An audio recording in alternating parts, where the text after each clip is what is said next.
Please subscribe Ito Money Vlog.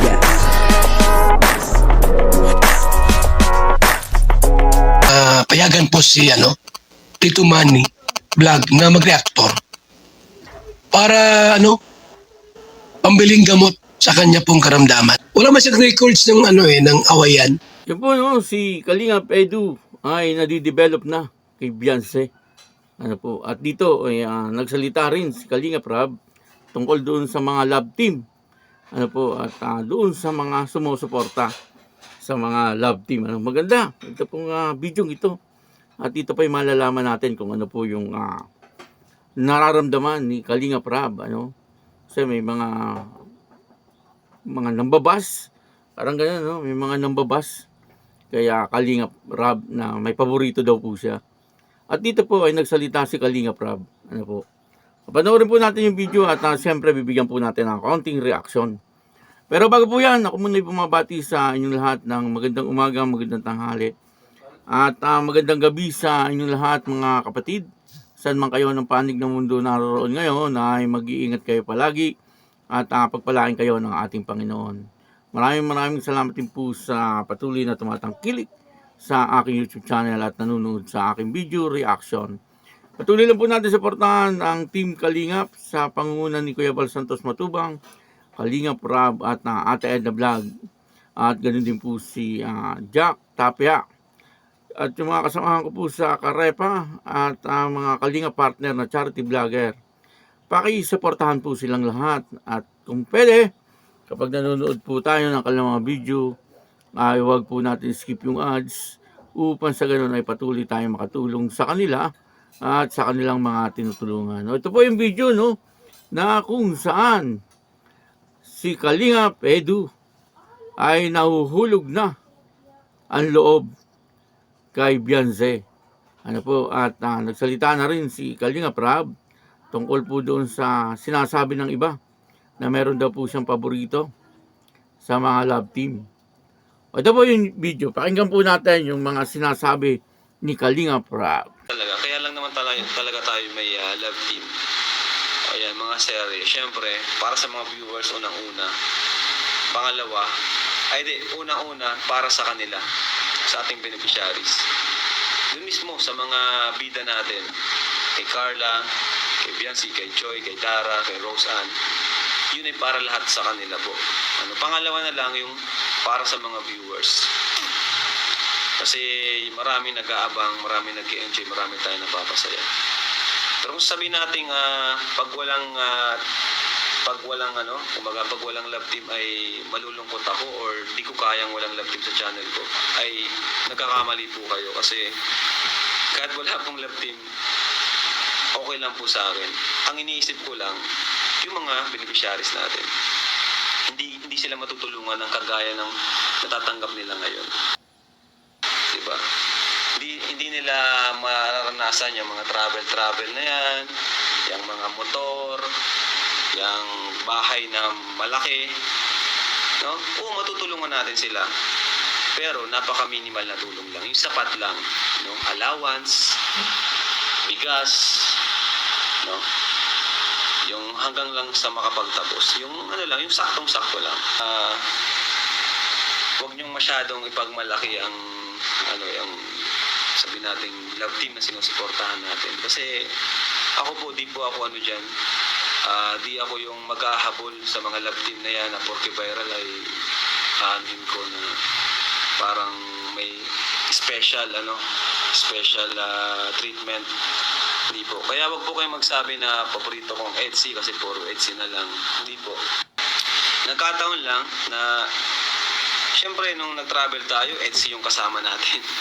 Kaya malamang Etsy po yung mga vlog po natin noon, no? Saka Etsy yung pinapabahayan natin. So siyempre nag-ipon din tayo ng mga ng mga budget para sa pabahay. Kaya sa akin po ay yung serye ay yun nga is para sa mga viewers. At kung magkatuluyan man or ma-develop sila, ay hindi ko na po yun nasa sa kanila po yun. Diba? Kagaya niyan si Edu, di ba? si Eds, unti-unting na-develop kay Biancy. Ramdam nyo naman yun siguro mga kalingap. Yan po, maliwanag na maliwanag, na ang sabi ni Kalingap Rab ay wala daw po siyang paborito sa mga love team. Kasi nga naman yung ibang mga viewers, kunyari, meron po silang sinusuportahan na love team, For example, Jongkar, ay kapag hindi po na iba-vlog, kaagad itong Jongkar ay parang ang sinasabi nila ay meron daw paborito si Kalingap Rab. Wag pong ganon. Wala pong ganyanan. Wala naman pong paborito si Kalingap Rab. At lahat po ng beneficiary ng Kalingap o ng mga binablog ni Kalingap Rab, yung mga Kalingap Angel, lahat po yan ay malapit po kay Kalingap Rab. At ang gusto niya po ay matulungan lamang ang mga ito. Wala po yung mga paborito-paborito. Kagaya po ng sinabi ni Kalingap Rab, ang paliwanag po niya doon ay sabi niya ay kaya daw po yung EDC ang kanyang naiba-vlog ay kasi nga po yun po ang nakasama po nila sa Cebu. Para sa Cebu yun, yun po sila nagpunta. At ang kasama po nila dito ay siyempre yung EDC. Siyempre nga naman, kung sino yung kasama, siyempre yun po ang maiba-vlog. Wala naman pong maiba-vlog yung Jomcar. Hindi po ba? Hindi naman po yun ang kasama. Yun po, yun po ang kanyang paliwanag. At saka ang isa pa ay pinapagawan po ng bahay itong si Beyonce.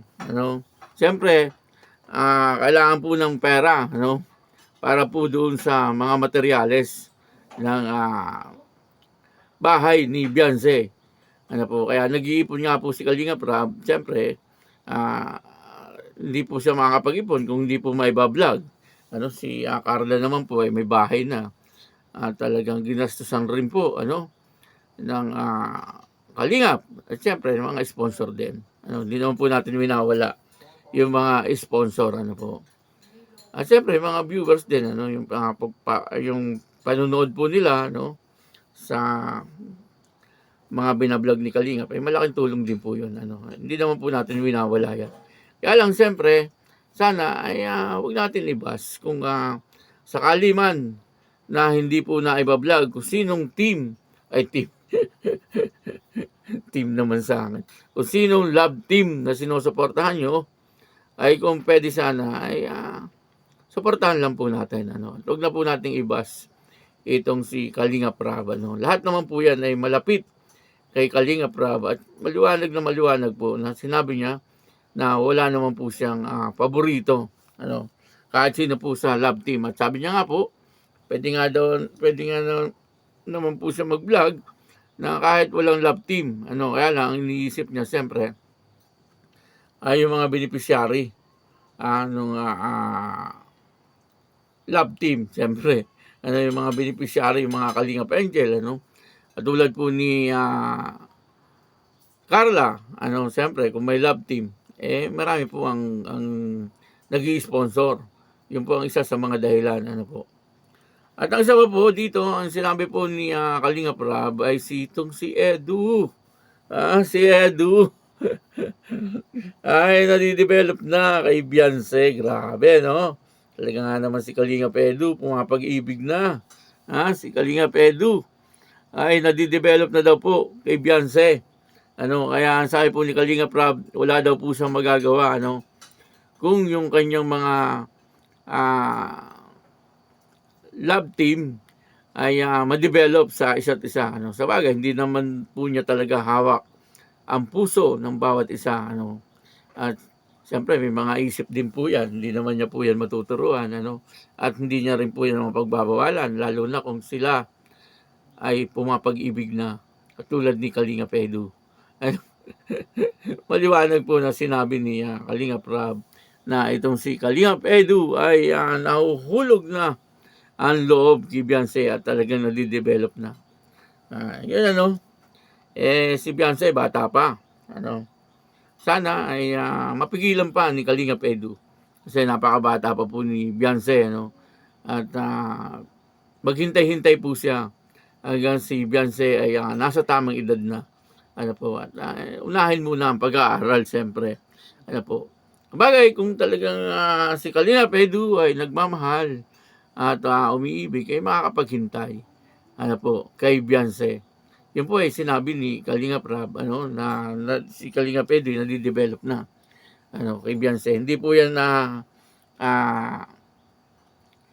katang-isip lamang o gawa-gawa lamang. Narinig naman po natin maliwanag na sinabi ni Kalinga Prab na si Edu ay nadidevelop na. Kaya yun, maraming salamat po sa inyong lahat. Patuloy lang po tayo sa pagsuporta sa Team Kalinga, po, sa pangungunan ni Kuya Bal Santos Matubang, Kalinga Prab at Edu Vlog. At ako po si Tito Manny Vlog na nagsasabing God bless you all. Diyos mabalos.